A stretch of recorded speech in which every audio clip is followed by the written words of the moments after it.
Bonjour tout le monde, alors je suis de retour pour notre sélection de parfums estivaux. Cette fois-ci, j'en ai choisi 4. Donc on va commencer tout de suite. Alors le premier que je vais vous présenter, c'est Girl in Capri. Voilà, de l'an 20. Hop, et la bouteille se présente comme ceci. Et donc je vais vous en parler. Il a été créé en 1900... Non, en 2019, je dis en 1900. En 2019, le nez derrière le parfum, c'est Sophie Labbé. Les notes de tête, c'est citron d'Italie, bergamote. Les notes de cœur sont fleurs de pamplemousse et notes marines. Et les notes de fond sont musc blanc, bois flotté et ambre. Et donc, alors, là, on est sur un parfum très très frais, très agrumé, très voilà. Là, rien à voir avec les précédents que je vous ai, qui étaient plus solaires, voilà, crème solaire, tiare, etc. Là, on est parti sur un Hespéridé. Parce que je pense que c'est plus ça. C'est agrumé, aromatique, et il y a des odeurs marines et de fleurs blanches. C'est un très très joli parfum. Vous avez vraiment le citron d'Italie qui arrive voilà, qui explose tout de suite. C'est la première chose que vous sentez, c'est le citron d'Italie, la bergamote. Ensuite, la fleur de pamplemousse qui arrive et les notes de pamplemousse. Et vous avez ensuite l'ambre qui vient adoucir tout ça. C'est un très très très joli parfum. Voilà, que je mets aussi pour l'été, qui fait partie de ma rotation. Donc voilà. Après, il y a ce parfum, l'eau de Nice. Voilà, c'est pareil. C'est quand il fait très très chaud, j'adore porter soit Capri, soit l'eau de Nice, ou les deux en même temps, parce que ce sont des Hespéridés. Et ça, c'est une très très très vieille eau de toilette en fait. Parce que c'est une eau de toilette, c'est pas un parfum. Je l'ai acheté en pharmacie. Et donc, c'est vraiment. Voilà. Voilà, c'est un agrumé. C'est vraiment. Voilà, c'est. Ouais, voilà, c'est l'odeur un peu des agrumes. Vous avez, c'est pareil, du pamplemousse, du citron. Vous avez du basilic quand même, l'odeur du basilic. Vous avez un zeste de pêche aussi, des notes de cèdre, de musc et d'ambre. Beaucoup en fait des parfums que je vous présente ont un peu la même composition, hein. C'est des parfums, euh, voilà, d'été frais. Alors il est vraiment très très frais. Et le plus de cette eau de toilette, c'est que, bon bah vous voyez, il est conditionné en 30 et je crois qu'il y a 100 millilitres. Et en pharmacie, vous le trouvez, je crois il est à 22 euros, c'est vraiment pas cher. Et je trouve que voilà, c'est le parfum super frais quand vous avez eu super chaud. Je trouve que il est rafraîchissant. Voilà, c'est vraiment un Hespéridé. Ensuite, alors, je vais vous parler d'un de mes chouchous de chez Chouchou. Je pense que vous devez connaître Bronze Goddess d'Estée Lauder. Voilà, moi j'ai l'ancienne version. C'est un peu c'est ce que j'ai mis aujourd'hui. Voilà, j'adore le flacon doré qui fait vraiment, vous voyez, très été et tout. Alors là, c'est pareil, vous avez noix de coco, tiare, fleurs de frangipanier, des accords de bois de cèdre. Et voilà, c'est vraiment le parfum solaire Bronze Goddess. C'est un classique de chez Classique. Je pense que vous devez connaître. Ça sert à rien que je m'étende trop là-dessus. C'est un très très très joli parfum d'été. C'est voilà. Moi j'ai la version classique et j'ai aussi acheté l'année dernière le Cap Verdet. Un parfum. Il est un peu plus vert et je vous en parlerai. Et je voulais vous présenter aussi un autre parfum. Ah, je suis rapide aujourd'hui, hein.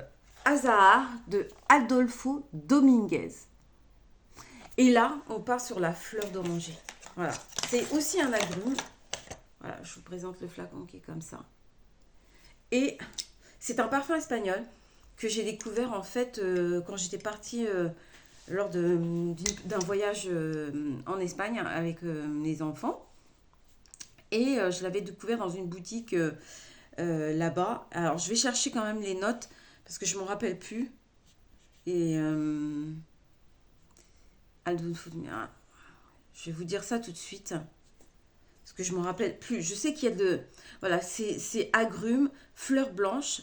Il est boisé, vert, sucré. Il est épicé aussi et aromatique un peu.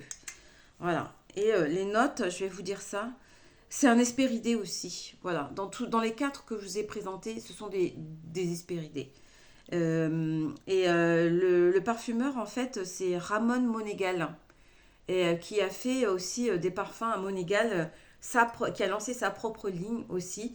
Et d'ailleurs, il a fait un parfum, je pense que je crois Ibiza Monégal, je crois. Et qui sent, vous savez, comme la brume de chez Rossa 62, la violette, oui, c'est ça, c'est la violette. Et j'ai hâte de mettre la main dessus parce qu'il a fait le parfum qui ressemble trait pour trait à la brume chez Rossa 62. Donc, j'ai hâte de mettre la main dessus. Alors, pour les notes de ce parfum, je vais vous dire ça tout de suite. Vous avez de la fleur d'oranger d'Afrique, du néroli, du petit grain, de l'orange et des notes boisées. C'est vraiment ça. C'est un parfum Hespéridé, hyper frais. Il tient super bien et il est très très très agréable à porter aussi. Pareil. Donc là, je vous ai présenté en fait 4 Hespéridés à porter. Vous avez un peu tous les prix. Hein. Bronze Goddess, je pense que c'est plus cher. Hazard d'Adolfo Dominguez qui arrive juste ensuite. Ensuite, vous avez Capri de Lanvin et vous avez l'eau de Nice qui est beaucoup plus abordable et très facile à trouver en pharmacie. Donc voilà, c'était ma petite sélection d'Hespéridés parce que voilà, en parfum estivaux, on part soit sur des parfums très solaires comme je vous ai présenté la fois précédente avec tout ce qui est notes de coco, tiare, fleurs, etc. Ou on va partir sur des Hespéridés où vous aurez tout le citron, la bigarade, la fleur d'oranger, le pamplemousse, la bergamote, enfin tous ces trucs-là. Et vous avez aussi, je vais vous présenter aussi des parfums avec des notes aquatiques, des notes marines. Donc ça sera la 4e partie des parfums estivaux. Et je pense qu'on aura fait le tour. Et ensuite, je pense que je vais vous présenter aussi, je vais vous parler aussi des parfums. Là, Mango a sorti une gamme de parfums qui est absolument mais magnifique quoi. J'ai été très surprise en fait voilà, de la qualité de leurs parfums. Donc je vais vous en parler aussi. D'ailleurs, il y a des parfums estivaux qui sont vraiment des petits bijoux. Je vais vous parler aussi d'un parfumeur anglais que l'on trouve sur Amazon et qui a des tout petits prix, mais avec des parfums. Mais c'est incroyable quoi. J'étais mais sur le... hein, voilà, sur le popotin, tellement j'étais surprise en fait par la qualité de ces parfums. Et ensuite, je vais faire une autre vidéo. Enfin bref, j'ai plein de parfums à vous présenter. Voilà, et j'espère que vous trouverez votre bonheur en fait dans ce que je vous propose. C'est avec plaisir que je le fais. Alors bien sûr, je bégaye toujours encore, voilà, parce que je parle trop vite. J'essaye de m'améliorer hein, au fur et à mesure des vidéos, d'être un petit peu plus à l'aise devant la caméra, parce que bon, je ne suis pas quelqu'un qui aime bien se regarder. Je déteste ça même, je vois tous les défauts, enfin bref. Et voilà, je le fais en toute simplicité parce que ben, j'aime le parfum, j'ai envie de le partager, mes petites découvertes, mes pépites, comme je dis, quand je trouve quelque chose qui sent bon, j'ai envie de le faire partager. Et vous emmener avec moi en fait en voyage à chaque fois dans les découvertes parfumées. Je trouve que le monde du parfum est tellement est plein de possibilités, plein de... Voilà, au niveau des formules, au niveau de tout ce qu'on peut sentir. Sachant que moi, je trouve que vraiment, je vais vous faire une petite confidence. Moi, je trouve qu'on parle beaucoup des parfums gourmands, des parfums fruités, des parfums floraux, mais il y a une catégorie dont on ne parle jamais et qui, moi et ma famille olfactive, ce sont les chyprés. Et donc très prochainement, je vais vous parler des chyprés qui m'ont accompagnée en fait tout au long de mon adolescence, de ma vie, du début de ma vie de femme, en fait, quand j'ai commencé à me parfumer. Parce que pour moi, le parfum incarnait vraiment ce luxe, en fait, des maisons de couture comme Yves Saint Laurent, Chanel, etc. Quand j'ai commencé à travailler, ben, j'avais pas les sous pour m'acheter des sacs Chanel ou des choses comme ça. Et je me disais que pour avoir cette petite part de luxe, eh ben, je pouvais l'avoir par leur parfum, quoi. Et donc, j'allais en boutique et j'arrêtais pas, en fait. C'était les débuts des Sephora à l'époque, hein, parce que je suis quand même assez vieille. C'était les débuts des Sephora et j'allais en boutique et je commençais à travailler et je voulais sentir bon auprès des clients voilà, que je servais et d'avoir cette touche de sophistication, de glamour, voilà, de choses comme ça. Et je voulais absolument, voilà, et je suis tombée amoureuse du parfum comme ça, en fait. Au fur et à mesure, j'ai acheté une bouteille, deux bouteilles, trois bouteilles. Bon, bah, j'ai commencé à avoir une petite collection, quoi. J'ai jamais arrêté, quoi. À partir du moment où j'ai eu mon premier salaire, j'ai dit à ma mère, je vais m'acheter du parfum. Il me dit, c'est tout ce que tu vas faire? Tu vas pas t'acheter des vêtements, des trucs? Non, je vais m'acheter du parfum. Je m'en fous des fringues. Je vais m'acheter du parfum. C'est vraiment le truc que je voulais. Et j'étais tellement contente que je sortais de la boutique et j'avais mon Chanel ou que j'avais mon Yves Saint Laurent ou mon Van Cleef Arpels, etc. J'étais tellement contente.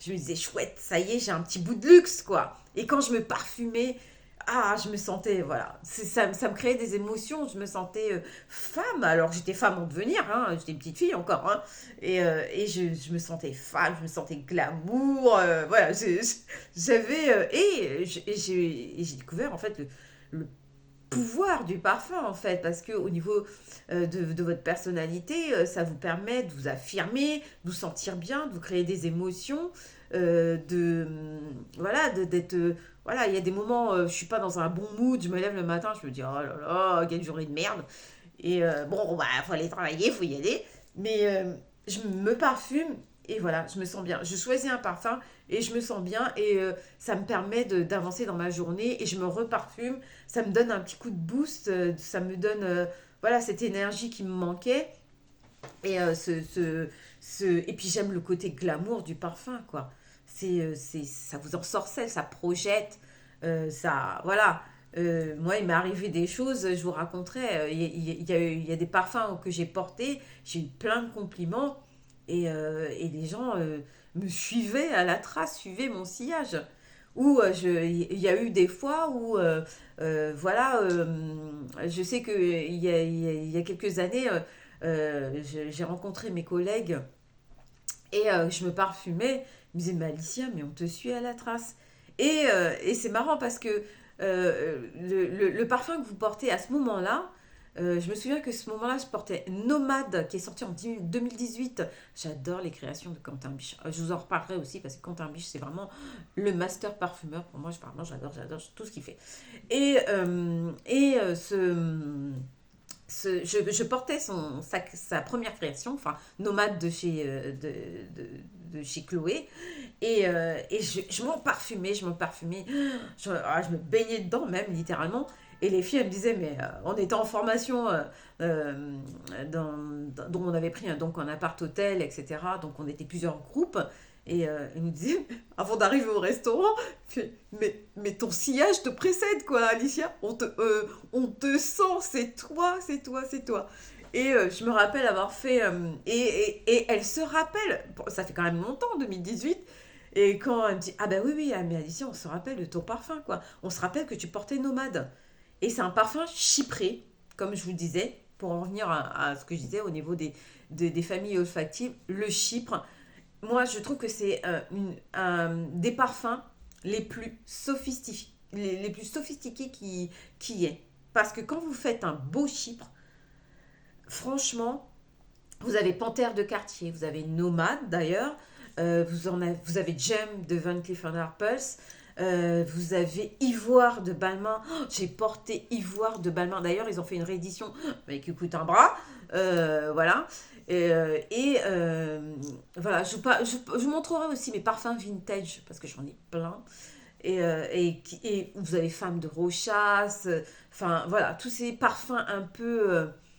oui, qui sont glamour, qui pour moi, je me suis rendu compte en fait, au fur et à mesure que j'achetais du parfum, que je reviens toujours vers cette même famille olfactive, les chyprés. J'adore, je trouve, et on n'en parle pas assez. Donc, je serai l'ambassadrice des chyprés, parce que je trouve qu'ils méritent quand même que, voilà, qu'on parle d'eux et qu'on les fasse découvrir. Parce que je trouve que voilà, alors les parfums sucrés, gourmands, collants des fois, les floraux, oui, bon, d'accord. Moi j'aime bien tout ça aussi, hein. Je les adore, hein. Mais je trouve que quand je porte un parfum chypré, voilà, j'ai cette touche de glamour et de sophistication que j'ai envie d'avoir, quoi. Et généralement, c'est ceux-là qui laissent une empreinte. Enfin, moi, j'ai l'impression que c'est ceux-là qui laissent une empreinte, en fait, dans l'imaginaire des gens, quoi. Quand ils m'identifient souvent à un chypré. Donc voilà, j'ai beaucoup trop parlé. Je voulais faire vite, en fait, vous présenter les parfums et tout. Et puis, en fait, blablabla. Donc voilà. Donc, bah, j'étais très contente, en fait, voilà, de partager avec vous. Bah, ça sera tout pour aujourd'hui. Et je vous embrasse. N'oubliez pas de vous abonner, de me mettre un petit pouce pour m'encourager parce que bah c'est pas facile. Et la fille des îles que je suis vous souhaite une bonne journée. Bye bye.